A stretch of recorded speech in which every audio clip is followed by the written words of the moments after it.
Hi everybody, it's Maria Willis from Card Bomb here, and today we're going to be taking a look at the Tonic Studio Stamp Club release called Backgrounds and Borders. This is a really versatile release, so whether you want to do some simple background stamping, some more intricate detailed stamping, create more mixed media looking projects, modern art looking projects, or even just do some die cutting, this is going to be a really great stamp and die bundle for you. Okay, here's a close-up look at the Backgrounds and Borders bundle. You can see that both the stamp and die set are loaded with fun patterns and useful elements that are going to be great for your card making. To start out, I want to show you how easy it is to use these stamp strips to create backgrounds for your cards and projects. I'm going to start by using these 3 single stripes, and I'm placing them on my cardstock so that they fit in the width of 1 inch. See, I'm showing you on the side. Now I'm picking them up with the door of my MISTI and inking them up with some pink ink. I'm pressing down firmly so that I get a crisp stamped impression, and now I'm lifting my magnet so that I can move my paper 1 inch upwards. That's the cool thing about this stamp set. If you use all 3 of these lines and you space them within 1 inch, all you need to do is move the cardstock 1 inch and you're going to have perfect spacing every single time. So you can see I'm stamping, moving my paper 1 inch repeatedly, and I end up with a perfectly stamped, perfectly spaced out background. Here's a look at that finished background, and you saw how quick and easy it was to make. Now I'm going to show you this next stamp. See the line down the center of the stamp? I'm going to use that to make sure that I'm lining it up perfectly with my cardstock. So I lined that center of the stamp up with the edge of the cardstock, and now I'm inking it up with Clear Mark Embossing ink. You can use Clear Mark Embossing ink for embossing, but you can also use it on any color cardstock to get a tone-on-tone look. So once again, I'm stamping, moving my cardstock 1 inch, stamping again, moving my cardstock 1 inch, and in a matter of about a minute, I have a perfectly stamped background.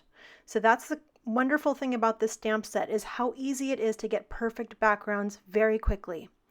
Again, I'm going to use the center line of this stamp aligned with the edge of the cardstock to make sure that my stamp is straight.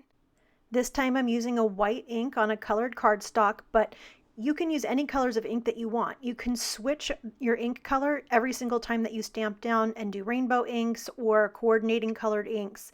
You can really do it any way you want. As long as you stamp, move your paper 1 inch, and stamp again, you're going to get a perfect background every single time. Now let's take a look at some cards that I've made using the same techniques I've just shown you. So I made an envelope using colored ink on white. I made this hugs card using Clear Mark ink on colored cardstock. And I made this smiles card using white ink on colored cardstock. So you can see it's really easy. This card I used rainbow ink. Every time I stamped down, I switched my color ink. Now I've already shown you that you can line these stamps up from side to side by moving them just 1 inch every time for a perfect alignment. What you need to see now is that they also line up from end to end. Every single strip stamp in this stamp set lines up perfectly from end to end, meaning that if you like to do slimline cards, you like to scrapbook, you like to do large projects, these stamps will work for you too. You can create endless size backgrounds as large as whatever paper size you have, as long as you line them up properly, move 1 inch to the side, or line them up properly from end to end. Now take a look at how perfect this background is. It's absolutely seamless. You cannot tell where the transition is from one stamp impression to the next stamp impression, and there are 4 right there on that background. Now let's take a look at the hexagon chain stamp. I wanted to center that hexagon chain on my cardstock, so on the right side I added a 1/2 inch strip of blue cardstock so that I could bump my cardstock out from the edge of the MISTI. I also marked the 1 inch marks on that blue cardstock just so I could easily slide my cardstock up without having to second guess myself. Again, this stamp set works the same as the other strip stamps. Stamp it, move your cardstock 1 inch, and you will have perfect spacing for your background. If your cardstock is big enough that it doesn't fit in your stamp positioner when you're trying to stamp the second half of it, just mark the back end of your cardstock and use 1 inch increments from the back end of your cardstock. That will work just as well as using 1 inch off the front. Now I've got my hexagon chain stamped in one layer, but I actually want to fill in all the spaces in between with a hexagon chain stamp as well. So it's the same exact thing. I'm just going to lay that down where I want it, and again, stamp, move my paper 1 inch, and now I have the whole background filled with hexagon chains. I want to color in those hexagons, so I'm going to pull out this double hexagon stamp, and I'm going to do the exact same thing. Stamp it, move my cardstock 1 inch, stamp it, move my cardstock 1 inch. I'm sure it's getting old, but you can see how easy it is to get perfect stamping and perfect spacing every single time with these stamps. So I did the same thing. I repositioned my stamp, picked a different ink color, and inked up the rest of the hexagons. And here is a card that I made using that same technique. This next card was also made with that repeated background stamping, but these next cards were made with more of a modern art look, and this one has more of a mixed media look because I used embossing and different colored inks to it. So I just want to remind you, you don't have to do repeated stamping. You can use these stamps in any way that you want to achieve any look that you want. Now, one of the fantastic things about this die set are all of the large word dies, but lining them up can be tricky. So here are a couple tips. If you have a T-ruler, that's a great way to make sure that you have a level bottom. You can also use the negative portion of the die to align and properly space the letters. Then you would just peel up the negative piece. Another easy way to align your letters is to run your die through your die cutting machine, grab the die that you just used and some low tack tape. It can be purple tape, washi tape, post-it tape, whatever you have that isn't too sticky. Then you're going to put that on the back side of your die and put your letters back into your die. Press them down firmly so that they stick to that tape and won't fall out if you turn your die upside down. I added foam tape to mine. Now all I have to do is flip that die over, align it properly on the front of my card, press down, and carefully remove the tape from my die. Make sure you're careful so that you don't tear the paper of your die cuts. If you use one of those 3 techniques, you should be able to get perfect alignment every time. Now here are some cards in which I used these techniques. I also added dimension to some of these die sentiments by layering the dies. On this card, I also used the negative piece and then just put a lighter color piece of cardstock behind it. You can also have fun with your dies and mix and match the letters to create new words like smiles. Those negative pieces from your die cuts are also great for creating shaker cards, so make sure that you put those to good use as well. Now back to our die set, you can see that there are these 2 plates that have really cool patterns on them.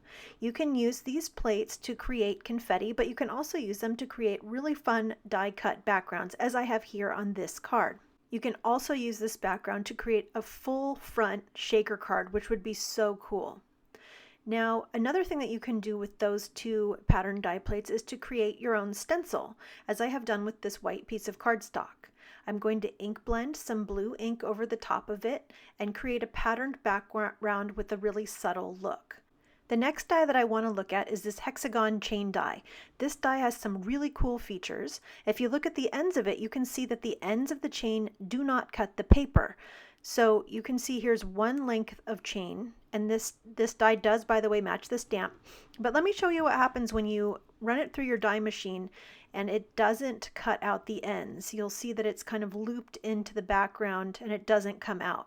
So you can either cut that out, as I did with the red one that's on my tabletop, or you can notch that die right back into itself on that paper, tape it down, make sure that it's properly aligned, run it through your die cut machine again, and when you peel that die up, you're going to end up with a double length of that chain. So you can have a chain as long as your biggest piece of paper if you want, because you can just keep connecting them.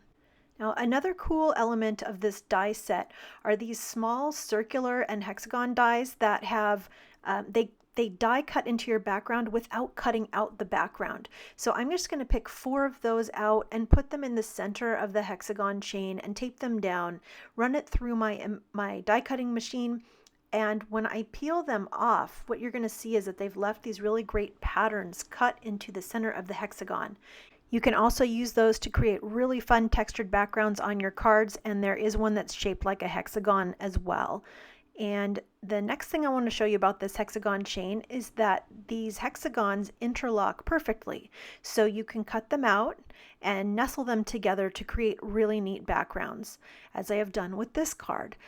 You can also change the look of the background by adding the hexagon chain stamp to the die cuts, adding the little die cut hexagons, or adding any of those texture plates that I showed you earlier.